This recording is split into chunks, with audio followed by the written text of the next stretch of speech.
অটোক্যাডে যে কোনো file PDF করুন খুব সহজে, খুব সহজভাবে পিডিএফ করা দেখাবো। কন্ট্রোল পি দিবেন, কি দিবেন? কন্ট্রোল পি, পিডিএফ করার জন্য। এখান থেকে আমরা ড্রয়িং টু পিডিএফ কোনটা সিলেক্ট করব? Drawing to PDF. আশা করি ড্রয়িং টু পিডিএফ সিলেক্ট করতে পারবেন। আর এখান থেকে ডিসপ্লেতে যাবেন। কোথায় যাবেন? ডিসপ্লে।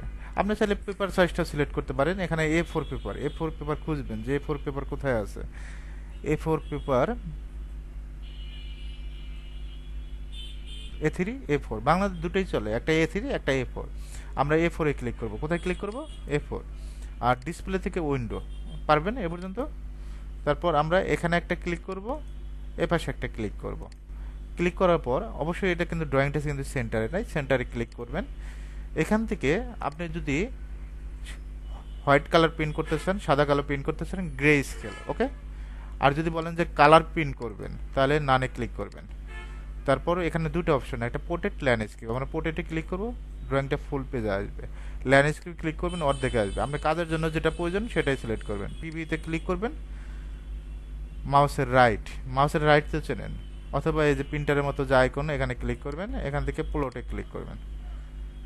ক্লিক করার পর এখানে ডেস্কটপ, এখানে নাম দিবেন কি? Floor plan. যে কাজের জন্য সেটাই, আমরা যেহেতু ফ্লোর প্ল্যান দিলাম।